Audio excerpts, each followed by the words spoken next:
একযোগে মোট 22টি জায়গায় রাজ্যে তল্লাশি শুরু হয়েছে। ঝাড়গ্রামে আপনাদের নিয়ে যাব, আমাদের প্রতিনিধি অমিতাভ রথ রয়েছেন আমাদের সঙ্গে। অমিতাভ, কোথায় চলছে অভিযান? দেখো কুসুমিতা, এই মুহূর্তে আমি দাঁড়িয়ে রয়েছি গোপীবল্লভপুর 1 নম্বর ব্লকের শেখ জাহিরুল আলীর বাড়িতে। সকাল থেকেই আজকে ইডির আধিকারিকরা শেখ জাহিরুল আলীর বাড়িতে অভিযান চালাচ্ছে। দেখতেই পাচ্ছ শেখ জাহিরুল আলীর বাড়ির পেছনে এবং কেন্দ্রীয় বাহিনীর জওয়ানরা দাঁড়িয়ে রয়েছেন, ভেতরে রয়েছেন ইডি আধিকারিকরা। এবং ভোরের আলো ফোটার সাথে সাথেই ইডি আধিকারিকদের 4টি দল পৌঁছয় এবং 4 জায়গাতে তারা অভিযান চালিয়েছে। এখনো পর্যন্ত গোপীবল্লভপুর 1 নম্বর ব্লকের নয়া বসানের শেখ জাহিরুল আলীর বাড়ি এবং জিডি মাইনিং এর স্টাফরা যে সমস্ত বাড়িতে ভাড়া থাকতেন সেই সমস্ত বাড়িতেও তল্লাশি চালানো হয়েছে। পাশাপাশি গোপীবল্লভপুর 2 নম্বর ব্লকের ভামালে সেখানে জিডি মাইনিং এর 2জন ড্রাইভারের বাড়িতেও অভিযান চালানো হয়েছে এবং ভামালেই জিডি মাইনিং এর যে বালি স্টক, সেই বালি স্টক করা হতো।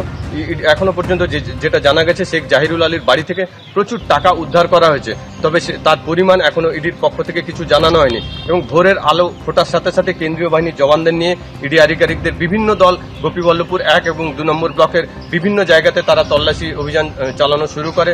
এই মুহূর্তে তারা গোপীবল্লভপুর 2 নম্বর ব্লকের ভামাল থেকে রানটুয়ার দিকে অভিযান চালানোর জন্য বেরিয়েছেন এবং এখনো শেখ জাহিরুল আলীর বাড়িতে তল্লাশি চলছে। ভোর থেকেই তার বাড়িতে তল্লাশি চলছে। শেখ জাহিরুল আলীর বাড়ির ভেতরেই রয়েছে, যদিও ভামালের যে 2জন অমরজিৎ বেরা এবং দুঃখীরাম বাগ তাদের কাউকেই পাওয়া যায়নি। তাদের বাড়িতে ইতিমধ্যে ইডি আধিকারিকরা তল্লাশি চালিয়ে তারা রানটুয়ার দিকে রওনা দিয়েছেন। কুসুমিতা, অর্থাৎ একেবারে উৎস থেকে শুরু করে কোথায় টাকার বিনিয়োগ হয়েছে এই পুরো মানি ট্রেলটাই কিন্তু ইডি আধিকারিকরা জানার চেষ্টা করছেন। মূলত জিডি মাইনিং প্রাইভেট লিমিটেড যে সংস্থা রয়েছে সেই সংস্থার হেড অফিস অর্থাৎ সেক্টর 5, রেজিস্টার্ড অফিস অর্থাৎ শখের বাজারের জেমস লং সরণি এবং যিনি জয়েন্ট ডিরেক্টর রয়েছেন ধীমান চক্রবর্তী তার নদিয়ার কল্যাণীর বাড়িতে, এই সমস্ত জায়গায় যেমন তল্লাশি চলছে, তার পাশাপাশি জিডি মাইনিং এ কাজ করতেন এরকম কর্মরত কিছু যারা ছিলেন সেই সমস্ত ব্যক্তিদের বাড়ি, যেখানে ঝাড়গ্রামের গোপীবল্লভপুরে সেখানেও তল্লাশি শুরু হয়েছে। এমনকি 2জন ড্রাইভার তাদের বাড়িতেও তল্লাশি চলছে। শেখ জহিরুল আলম যার বাড়িতে ইতিমধ্যেই যার বাড়িতে তল্লাশি চলছে, সেখান থেকে প্রচুর টাকা উদ্ধার হয়েছে এমনটা ইডি সূত্রে খবর। কেউ কালো পোশাক পরে পরীক্ষা দিতে এসেছেন, কারো আবার বুকে কালো ব্যাজ। 9 বছর পর স্কুল সার্ভিস কমিশনের পরীক্ষা দিতে প্রতীকী প্রতিবাদে সামিল হলেন চাকরিহারা শিক্ষকদের একাংশ। দুর্নীতির প্রশ্নে নিশানায় বিঁধলেন স্কুল সার্ভিস কমিশনকে।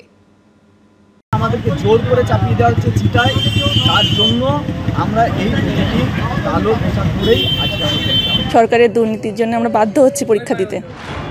9 বছর আগে পরীক্ষায় উত্তীর্ণ হয়ে পেয়েছিলেন শিক্ষকতার চাকরি। হাড় ভাঙা খাটনের ফলে পাওয়া সেই চাকরিটা যে থাকবে না তা ঘুণাক্ষরেও বুঝতে পারেননি ওরা। কোটি কোটি টাকার দুর্নীতিতে চলে গেছে হকের চাকরি, কিন্তু অনিচ্ছা সত্ত্বেও শুধুমাত্র পরিবারের কথা ভেবে 9 বছর পর রবিবার অনেক চাকরিহারা যোগ্য শিক্ষক ফের বাধ্য হলেন পরীক্ষায় বসতে, সেই সঙ্গে উগরে দিলেন ক্ষোভও। আমরা এই সিস্টেমের শিকার, আমরা যাবো কোথায়? সেই জন্য পরীক্ষা বসা। আমার চাকরিটা গেছে সরকারের জন্য, আমি এবার নতুন করে পরীক্ষা দিতে এসেছি। সে পাপ করেছে, তার দায় আমি ধুতে এসেছি আজকে। পরীক্ষা দিলেও প্রতীকী প্রতিবাদ হিসেবে কেউ পরে আসেন কালো পোশাক, কারুর বুকে কালো ব্যাজ। এই স্বচ্ছতা যদি বিগত দিনে থাকতো তাহলে আমাদের চাকরিগুলো যেত না। স্বচ্ছভাবে হোক, যারাই পাবে স্বচ্ছভাবে পাক এবং যোগ্যদের কেউ যেন বঞ্চিত না হয়। যেখানে টোটাল সিস্টেমটা পচে গেছে সেখান থেকে ভালো থাকার আশা করাটাই মূর্খামি হবে। সরকার 100% কেন, তার উপরেও যদি তাকে যত পার্সেন্টেজ দেওয়া যায় সব পার্সেন্টেজটা টোটাল সরকার দায়ী। বাঁকুড়া রাজগ্রাম বিবেকানন্দ হিন্দু বিদ্যালয়ে কালো টি শার্টে হোক প্রতিবাদ লিখে পরীক্ষা দিতে আসেন এই পরীক্ষার্থী।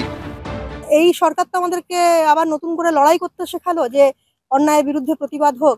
এত অন্যায় করে এই সরকার যখন আমাদের চাকরিগুলো কেড়ে নিল, তখন আমরাও দেখাতে চাইছি যে লড়াইয়ের ময়দান ছেড়ে যাবার পাত্র আমরা নই।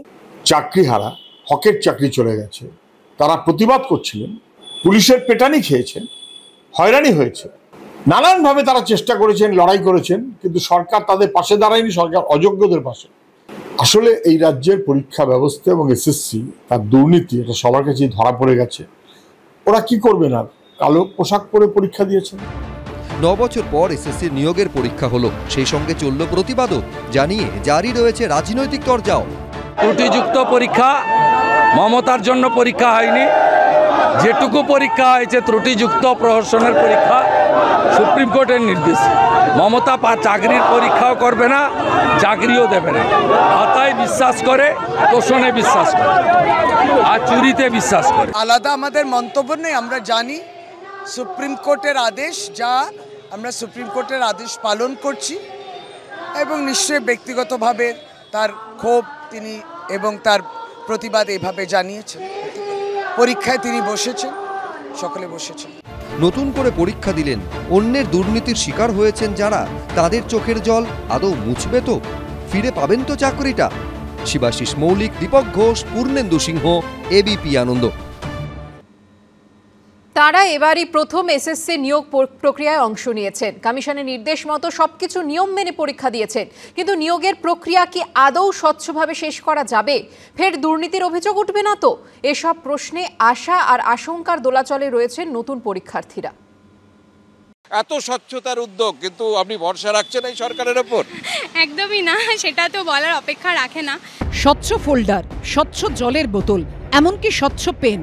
রবিবার নবম দশমে শিক্ষক নিয়োগ প্রক্রিয়ায় সব স্বচ্ছ জিনিসপত্র নিয়ে ঢোকার কড়া নির্দেশ জারি করেছিল এসএসসি। কিন্তু নিয়োগ প্রক্রিয়া কি আদৌ স্বচ্ছভাবে শেষ করা যাবে? 2016-র মতোই দুর্নীতির কালো ছায়া গ্রাস করবে না তো গোটা নিয়োগ প্রক্রিয়াকে? এদিন পরীক্ষা শুরুর আগে থেকে পরীক্ষা শেষ হওয়ার পরেও আশা আর আশঙ্কার দোলাচলে রইলেন প্রথমবার এসএসসির পরীক্ষায় বসা প্রার্থীরা। যেমন ইনি ভূগোলের শিক্ষিকা হওয়ার স্বপ্ন নিয়ে এবারই প্রথম এসএসসি নিয়োগ প্রক্রিয়ায় অংশ নিয়েছেন। যাদবপুর বিদ্যাপীঠে পরীক্ষা দিয়ে বেরিয়ে তার গলায় উঠে এলো আশঙ্কার কথা। গভর্নমেন্টের উপরে কোনো ভরসা নেই। দুর্নীতি সম্পর্কে তো নতুন করে কিছু বলার নেই, সবাই সবটা জানে। আমি একটা কথাই বলবো, মানে অ্যাটলিস্ট এইবারটা যেন একটু স্বচ্ছভাবে হয়, যোগ্যতা অনুযায়ী চাকরি পেলে সবাই সেটাই ভালো হয়। মানিকতলার বাসিন্দা কথামৃতা দত্ত এবারই প্রথম এসএসসির শিক্ষক নিয়োগ পরীক্ষায় বসলেন। তাঁর গলাতেও আশার আশঙ্কার সুর। বিশ্বাস তো নড়ে তো গেছেই সবারই, এবার দেখা যাক কি হয়। সব আন্দোলন তো আপনারা টিভির পর্দায় দেখেছেন, তারপরেও ভরসাটা রাখতে হবে, বাধ্য আর কি, না রেখে তো উপায় নেই। রবিবার প্রথম এসএসসির পরীক্ষা দিলেন প্রীতম পাল। নিরাপত্তা ব্যবস্থা নিয়ে সন্তোষ প্রকাশ করলেও তার মনে প্রশ্ন সেই আস্থা নিয়ে। আমরা একটা অসম পরীক্ষার মধ্যে রয়েছি, পুরনো ক্যান্ডিডেট যারা রয়েছে তারাও একটা ডিলেমার মধ্যে রয়েছে। আর যেহেতু তারা আমাদের যারা ফ্রেশার্স আছে, তারা আমরা মনে করছি যে পুরনো ক্যান্ডিডেট 10 নম্বরে একটা অ্যাডভান্টেজ রয়েছে এবং অভিজ্ঞতাতেও তারা এগিয়ে রয়েছে। তো সেই জায়গা থেকে একটা মানে টলমল পরিস্থিতি লাগছে। এটা তো পুরোপুরি ভরসা রাখছি বলতে পারবো না, কি হবে আমি বলতে পারবো না, কিন্তু দিতে পরীক্ষার্থী থেকে অভিভাবক অভিভাবিকা, কলকাতা থেকে জেলা, আশঙ্কার ছবিটা বদলায়নি। এসএসসির নিয়োগ প্রক্রিয়ায় প্রথমবার বসা তারা বারোই বলছেন পজিটিভিটির থেকে নেগেটিভিটিটাই বেশি। নেগেটিভিটিটাই বেশি, পজিটিভিটিটা নেই একদমই। হ্যাঁ, আবারও হবে, এগুলো কন্টিনিউ চলতে থাকবে। সরকার না চেঞ্জ হলে চলতেই থাকবে, কিছু করার নেই। প্রশ্ন সহজ এসছে, মনে হচ্ছে যে প্রশ্ন পরীক্ষাটা যারা নিউ পরীক্ষা দিচ্ছে তাদের জন্য নয়, যারা চাকরি হারিয়েছে পরীক্ষাটা মনে হলো তাদের জন্যই নেওয়া। প্রশ্ন স্ট্যান্ডার্ড হয়নি। বেশিরভাগের মনে আশঙ্কার মেঘ যেমন রয়েছে, তেমন দিনের শেষে আশার আলো দেখতে পাচ্ছেন পরীক্ষার্থীদের একাংশ। আশা তো রাখতেই হবে, আশা না রাখলে তো হবে না। ভরসা সবই দিদির ওপর, দিদি যা করবেন সবই দিদির ওপর। দিদির হাত যদি মাথায় থাকে তাহলে হবে। আপাতত সবার নজর মেধা তালিকার দিকে। কৃষ্ণেন্দু অধিকারী, ঐশী মুখোপাধ্যায় ও সমীরণ পালের রিপোর্ট, এবিপি আনন্দ।